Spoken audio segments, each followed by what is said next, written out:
Alors on est avec Alexis Kaufmann et on va parler de ressources éducatives libres. Bonjour. Bonjour. Donc avant de parler de ressources éducatives libres, on va donner une petite définition, de cadrage de qu'est-ce que la ressource éducative libre. Bien, alors d'abord je ne me suis pas présenté, je suis à la direction numérique de l'éducation et je suis chef de projet justement logiciel et ressources éducatives libres et également mixité dans les filières numériques. Mais dans mon titre, il y a logiciel libre, ressources éducatives libres, on les distingue. D'abord c'est intéressant que dans mon titre il y ait ces deux expressions, donc ça montre l'importance qu'on leur accorde. Alors ressources éducatives libres, peut-être d'abord ressources libres. C'est l'idée dans les ressources numériques, on va distinguer les ressources numériques éducatives, RNE, ressources numériques éducatives. On distingue celles qui sont libres parce que celles qui sont libres, par analogie avec le logiciel libre, c'est une ressource pour laquelle vous avez certaines libertés qui sont accordées à l'utilisateur, l'accès, l'usage, l'étude, l'amélioration, modification, adaptation à ses besoins et le partage. Oui. Dans le libre, il y a souvent un aspect communautaire. Dans le logiciel libre, il y a une communauté autour d'un logiciel qui va partager et ensuite améliorer, maintenir, faire progresser la solution. Est-ce que c'est la même, par analogie, on peut parler de la même chose pour les ressources éducatives? Oui, alors ce que je n'ai pas précisé, c'est que l'idée des ressources éducatives libres, c'est de ne pas faire obstacle à l'utilisation et au partage. Voilà. Et quand je parle de liberté, d'accès, d'usage, d'études, d'adaptation et de partage, on voit bien quand même que l'analogie et les convergences qu'il peut y avoir entre le monde du logiciel libre et l'éducation, parce que si on pense au savoir et aux connaissances comme la ressource partagée, évidemment il y a des valeurs qui sont communes. Donc voilà, ne pas faire obstacle au partage. Moi je suis enseignant d'origine. Je n'ai jamais construit mon cours tout seul. J'ai toujours fait un espèce de patchwork avec mes propres cours de quand j'étais étudiant, des manuels, des ressources de collègues que j'ai pu trouver sur Internet. Voilà, et si tout d'un coup on me dit non, tu n'as pas le droit parce que c'est un droit d'auteur strict, etc., ou qu'il y a une durée limitée, ou ceci, cela, ben voilà, ça me contraint. Et là, l'idée c'est de ne pas être contraint et donc d'adopter généralement les licences libres les plus communes, ce sont les Creative Commons, qui donc on n'a pas à demander autorisation à l'auteur pour avoir certains droits de réutilisation, de réappropriation, éventuellement de modification, éventuellement même d'en faire commerce de la ressource. Alors, j'entends le mot partage. Les enseignants ont l'habitude de construire un cours avec plusieurs ressources. Et par contre, souvent, le réflexe, c'est de dire, bon, moi, c'est mon cours, je me le garde, je ne vais pas me le partager. Est-ce que là, dans un projet d'ensemble de ressources libres, il va y avoir un effort à faire de mentalité ou est-ce que ça coulerait de source? Ça coulerait de source, c'est amusant comme expression. Moi, ce que je constate quand même, alors il y a des freins au partage qui font effectivement attention le regard de l'autre. Alors il y a parfois c'est la modestie, c'est ce que je fais par rapport à d'autres. Vous pouvez avoir oui, mais le regard entre guillemets de l'institution, de l'inspecteur. Vous pouvez aussi mais on risque de me reprendre le travail ou on risque d'en faire commerce ou des startups ça s'est vu, il y a des startups qui proposent des petites applications mobiles pour les élèves ou dans le cadre périéducatif, voilà, qui se réapproprient ces fichiers, ces contenus. Voilà, il peut y avoir des freins. Mais moi, ce que je constate quand même de plus naturellement, c'est du partage assez naturel, mais au sein de groupes un petit peu informels. Par exemple, typiquement des groupes Facebook. Voilà, des groupes Facebook, ça se voit.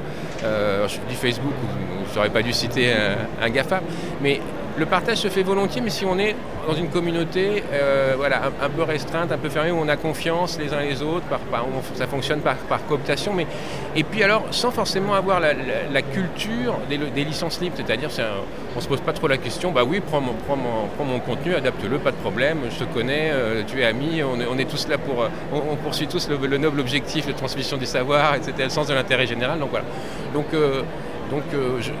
Mais c'est vrai que en l'absence de licence explicite, en l'absence de culture de toutes ces questions de Creative Commons, par défaut, le droit d'auteur dit que par défaut c'est le droit d'auteur strict, c'est le copyright classique, j'ai envie de dire.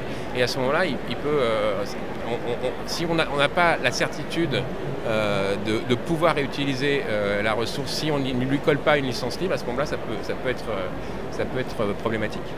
Alors Alexis, vous êtes en début de mission, on va dire, hein, sur ce vaste sujet qui est quand même assez nouveau.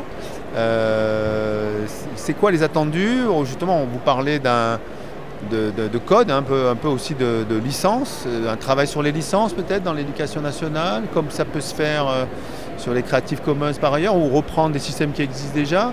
Ça va être quoi un peu le travail d'Alexis Kaufmann pour les prochains mois? Alors sur ces questions de ressources éducatives, alors je suis pas tout seul, hein, il y a beaucoup d'opérateurs. Là, j'ai discuté avec Canopé qui on va proposer un parcours magistère sur les communs numériques autour de ces questions. Donc sur les questions d'acculturation, nous sommes nombreux à travailler sur ces questions. En tout cas, là, effectivement, il y a une dimension de formation acculturation, mais il y a aussi une dimension parce qu'on est tous, comment dire, les enseignants sont tous des monsieur ou des madame Jourdain du partage de ressources. Ils partagent des ressources même sans le savoir, j'ai envie de dire, mais il y a quand même besoin de donc, tous, soit ils partagent de manière individuelle, soit de manière un peu plus formelle, collective. Parfois il y a des associations. Donc je suis un peu positionné sur accompagner, soutenir, être à l'écoute des besoins de ces enseignants ou de ces communautés d'enseignants qui veulent travailler ensemble, qui veulent mutualiser, qui veulent collaborer. Et quand on a un objectif de travailler ensemble, assez naturellement, on adopte des technologies, des logiciels, des process, c'est-à-dire pratiques aussi, pratiques collaboratives, pratiques de mutualisation, pratiques de mutualisation entre pairs. Et le choix des licences libres se fait aussi parce qu'on a un objectif qui est celui de ne pas faire obstacle au partage. Donc je suis positionné pour accompagner ces communautés qui vont faire un choix, non pas le libre pour le libre, mais simplement ça répond le plus à leurs besoins de ne pas faire obstacle au fait de travailler ensemble.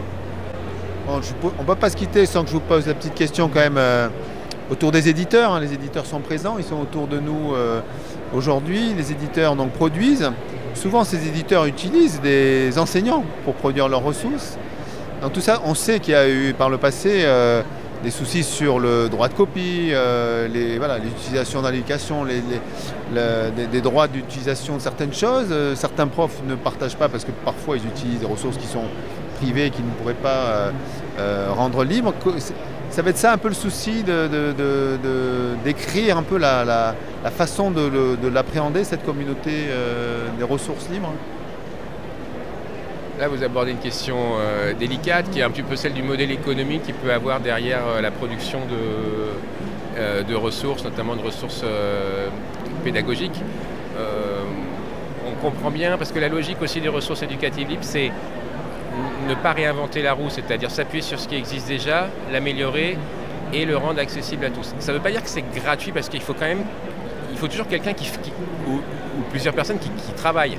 Donc moi j'aime bien la notion de payer une fois et ensuite ça peut être du temps passé ou ça peut être des espèces sonnantes et trébuchantes, mais payer une fois pour ensuite que ce soit accessible à tous. Et évidemment ce modèle-là n'est pas forcément toujours le même que celui des éditeurs. Après, les éditeurs scolaires sont multiples. Moi je peux vous donner l'exemple par exemple de Magnard qui travaille avec ses AMAT le modèle les manuels sont libres mais au bout d'un an, ou peut-être je ne sais plus exactement la durée précise, mais c'est-à-dire que quand arrivent les nouveaux programmes, arrivent les nouveaux manuels, Magnard se donne un an pour un peu rentabiliser, vendre, etc. Et comme ils sont en partenariat avec Césamat, qui est une association de professeurs de maths qui, eux, travaillent sous licence libre, un an plus tard, vous avez la version PDF du livre qui est en libre disposition. Ça n'empêche pas que, évidemment, quand on veut acheter le manuel papier, ça de toute façon ça a un coût et Magnard s'y retrouve là-dessus. Par contre, le PDF est en libre disposition.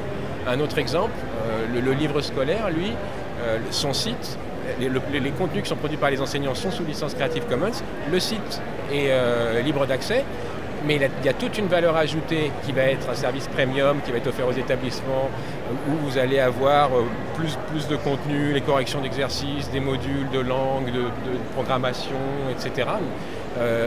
Et ça, c'est un modèle économique qui est aussi intéressant. Les contenus bruts sont sous Creative Commons sont libres. Par contre, si vous voulez vraiment scénariser, garder des traces, individualiser, etc., là, vous payez un abonnement. On peut imaginer une commande publique qui peut aider à initier un peu un fonds de ressources libres. Ça se fait déjà, hein. C'est-à-dire qu'il y a certaines commandes où, à l'arrivée, les productions sont sous licence. Ça pénètre l'éducation nationale. Moi, à titre purement personnel, ça ne me dérangerait pas que, effectivement, dans des appels à projets, spécifiquement, on demande qu'en bout de course, que si jamais il y a du code qui soit produit ou s'il y a des contenus pédagogiques qui soient produits, eh bien que ce soit sous licence libre et que donc du coup, même quand on arrive à la fin du contrat, on garde trace de tout ce qui aura été produit. Bien, merci pour ces explications et bonne mission, hein, parce que ça ne va pas être simple. Hein, c'est une jolie petite mission qui a été confiée à Alexis et à d'autres personnes qui travaillent avec lui. Merci. Merci beaucoup. C'est pas simple, mais c'est tout à fait passionnant.